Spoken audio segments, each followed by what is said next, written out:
Assalamualaikum warahmatullahi wabarakatuh. Selamat berjumpa kembali di Kebun Tetangga Channel. Kali ini kita akan berbagi cara bagaimana merawat dan menyuburkan anggrek kita agar tumbuh subur dan juga berbunga bagus.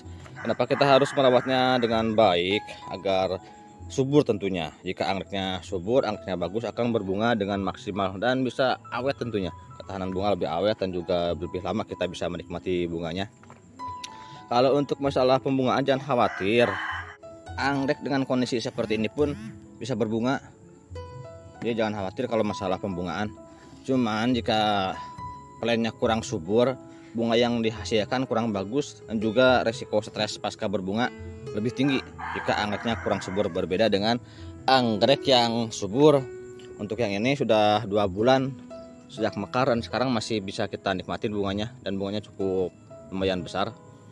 Bisa kita lihat beberapa kuntum sudah mulai rontok. Ini karena udah usia 2 bulan ya, 2 bulan dari mekar, tapi masih bisa kita nikmati bunganya. Berbeda dengan anggrek yang kurang subur seperti ini. Untuk yang ini awalnya terpapar sinar matahari yang berlebihan. Kebetulan paranet saya atau atapnya rusak sebagian dan ini terpapar cahaya matahari yang berlebihan. Full matahari akhirnya seperti ini. Jika kita membeli anggrek dari nursery ataupun dari toko anggrek, biasanya kan seperti ini. Ini biasanya pembungaan yang pertama atau kedua. Nah, jika sudah seperti ini, beberapa kuntum sudah mulai rontok dan menyisakan sedikit lagi kuntum yang mekar dan sudah keluar tunas baru ya. Nah, ini sudah keluar tunas baru. Artinya plant ini ingin segera memasuki fase pertumbuhan. Kita buang aja tangkai bunganya agar tanamannya lebih bagus ke depannya. Dipotong aja seperti ini. Jangan memaksakan pembungaan kembali dari tangkai bekas berbunga jika memang anggreknya belum siap untuk berbunga kembali dari tangkai seperti ini. Kita potong aja seperti ini, berikan pupuk pertumbuhan. Untuk pupuknya nanti kita racik. Sedangkan untuk plan perawatan lama yang sudah beberapa kali berbunga, misalnya seperti ini. Untuk yang ini udah beberapa kali berbunga, bisa kita biarkan tangkai bunganya, tidak usah dipotong habis. Nantinya kita bisa mengharapkan kembali tumbuh bunga dari titik yang belum pernah keluar bunga, atau bisa juga mengharapkan keiki dari titik yang belum pernah keluar bunga. Misalnya seperti ini.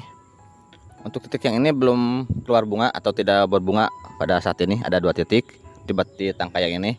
Nanti kita potong di sini di atasnya seperti ini.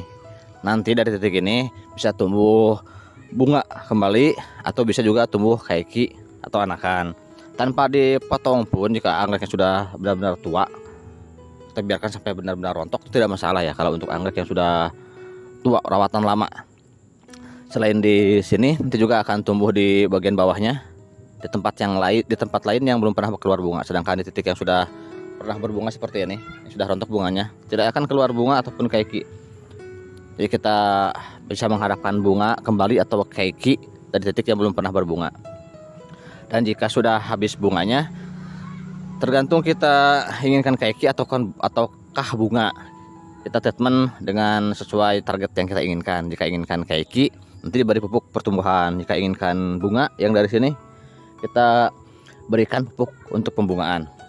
Untuk meracik pupuknya seperti ini ya. Nanti kita aplikasikan pada tanaman yang kita rawat, apakah untuk yang sedang berbunga atau untuk tanaman yang kita akan rangsang pembungaan ataupun yang belum berbunga. Pupuk yang paling banyak dipakai oleh penghobi anggrek maupun petani anggrek di Indonesia adalah Gaviota ya, dari merek Gaviota. Untuk pembungaan Gaviota 67, untuk pertumbuhan Gaviota 63. Cuman memang harganya mahal. Alternatifnya kita bisa memakai merek Gandasil. Saya memakai merek Gandasil B untuk pembungaan dan Gandasil D untuk pertumbuhan. Dosis dan cara aplikasinya sama. Saya biasa memakai pupuk ini dengan dosis 1 sendok teh untuk 2 liter air bersih. Dilarutkan seperti ini. Diaduk sampai benar-benar terlarut. Untuk pertumbuhan pun sama seperti ini caranya, 1 sendok teh untuk 2 liter air bersih. Pupuknya yang ini yang warna hijau. lebih bagus memakai gaviota ya, cuman memang harganya mahal. Jika tidak mempermasalahkan harga, bisa memakai pupuk dari merek gaviota. Cara aplikasinya disiramkan, saya jarang disemprot untuk aplikasinya. Jika mau disemprot juga boleh, tapi dosisnya di bawah ini, jangan segini. 21 sendok teh untuk 4 liter air bersih, kurang lebih seperti itu kalau untuk cara aplikasi disemprot. Kita aplikasikan ke tanaman yang akan kita rangsang pembungaan seperti ini. Nah, yang ini sudah cukup bagus perakarannya, daun pun sudah bagus dan sudah cukup besar untuk saya bungakan, dan kondisi daun pun bagus ya. Jadi kita mulai pupuk bunga dari kondisi daun seperti ini. Nantinya daun ini akan tumbuh besar seperti yang ini, dan biasanya tidak disusul dengan pertumbuhan daun baru. Dan jika kondisi seperti itu, spike biasanya langsung muncul di daun ketiga atau keempat dari atas. 1, 2, 3 di sini biasanya. Di sini akan tumbuh spike, ataupun di sini ataupun di sini. Biasanya di 3 titik itu kalau untuk Phalaenopsis rata-rata seperti itu. Sedangkan untuk yang sedang berbunga, seperti ini pun kita harus berikan pupuk juga ya. Tetap kita berikan pupuk untuk pembungaan dengan cara disiram. Usahakan tidak terkena bagian bunga agar tidak bermasalah ke bunganya, khawatir gosong. Nah, disiram seperti ini agar meminimalisir stres pasca berbunga, karena pada pasca berbunga seperti ini membutuhkan energi yang cukup banyak, membutuhkan makanan yang cukup banyak untuk pertumbuhan bunga seperti ini. Jika tidak dipupuk, biasanya akan menghabiskan energi di batang atau di tubuh tanaman tersebut. Nantinya ketika habis berbunga akan mengalami stres yang cukup parah dan berakhir dengan kekeringan, kurang lebih seperti itu. Jadi kita tetap berikan asupan nutrisi untuk pembungaan. Sedangkan yang pasca berbunga kita berikan pupuk pertumbuhan. Yang ini caranya sama ya, dosisnya sama, caranya sama. Yang membedakan jenis pupuknya dan plan mana yang akan kita bungakan atau yang sedang berbunga, dan plan mana yang akan kita rangsang pertumbuhannya. Nah, untuk yang seperti ini, jika kita menginginkan bunga, kita berikan pupuk untuk pembungaan. Sedangkan jika inginkan keiki atau anakan, kita bisa memberikan pupuk untuk pertumbuhan yang hijau yang tadi, hasil hijau. Tergantung target yang kita inginkan. Sedangkan untuk yang belum berbunga tentu saja dengan pupuk pertumbuhan ya, agar pertumbuhannya lebih bagus. Yang seperti ini juga mau diberi pupuk pertumbuhan dulu. Ini sudah besar, kalau mau dibungakan bisa, cuman saya nunggu beberapa daun lagi, nunggu stabil daunnya. Ini awalnya pasca berbunga, yang saya rawat, sudah tumbuh 2 daun baru. Yang ini cuman belum stabil, masih belum maksimal ya. Kita lihat ukuran daunnya masih belum maksimal. Nanti kalau daun barunya sudah maksimal, sudah besar seperti yang ini, seperti sebelumnya, baru kita rangsang pembungaan. Selain cara penanaman seperti ini, bisa juga digantung seperti ini. Saya mencoba memakai teknik penanaman digantung terbalik, dan hasilnya lumayan bagus. Cara ini untuk meminimalisir busuk pada bagian daun dan bagian akar. Biasanya penyakit anggrek, terutama Phalaenopsis, paling mudah mengalami busuk daun, karena biasanya pada metode penanaman berdiri seperti ini, ketika kita menyiram pada sore hari atau ketika ada hujan yang cukup intens, hujannya yang cukup sering, kelembaban terlalu tinggi, dan biasanya menggenang air di sela-sela daun seperti ini dan menyebabkan busuk daun.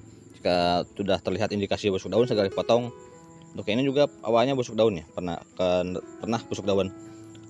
Kendalanya karena kelembaban terlalu tinggi. Kebetulan daun yang bawahnya melengkung seperti ini, menutupi daun bagian bawahnya, sehingga kelembaban terlalu tinggi. Juga ada hujan yang cukup deras, hujan yang cukup sering, sehingga busuk di sini. Kalau cara penanaman seperti ini jauh lebih aman, daun lebih sehat, anggrek pun tidak bermasalah. Nanti pembungaan juga akan bagus nantinya. Yang ini udah berapa lama ya? Ini belum terlalu lama ditanam. Ini akar baru yang tumbuh di sini, yang tumbuh di pot ini ketika saya repotting. Ini juga sama, ini baru repotting juga, akarnya sudah lumayan bagus. Jadi cara berdiri seperti ini bisa juga menanam terbalik seperti ini. Caranya sudah saya bagikan di video sebelumnya, nanti saya sematkan di layar akhir. Sementara segitu aja dulu. Jika ada pertanyaan silahkan isi di kolom komentar. Dan sedangkan untuk pembungaan seperti tadi, ini kan belum pernah berbunga nih yang gede, emang lumayan lama yang saya rawat. Saya biarkan dulu tumbuh banyak daunnya, Ini sudah cukup banyak dan sudah siap untuk dibungakan. Nah, untuk pembungaan biasanya nanti daun ini besar kemudian berbunga sekitar 2-3 minggu berikutnya. Kalaupun tidak berbunga, nanti tunggu aja beberapa minggu lagi dan tetap treatment seperti ini. Nanti akan berbunga juga, jangan khawatir. Jadi kalau untuk pembungaan jangan khawatir, nanti juga berbunga dengan sendirinya. Apalagi jika sudah subur seperti ini, sudah kebelat ingin berbunga kalau sudah sebesar ini. Oke, sementara segitu aja dulu. Jangan lupa ditekan tombol like-nya dan tombol subscribe-nya sekarang juga. Wassalamualaikum warahmatullahi wabarakatuh.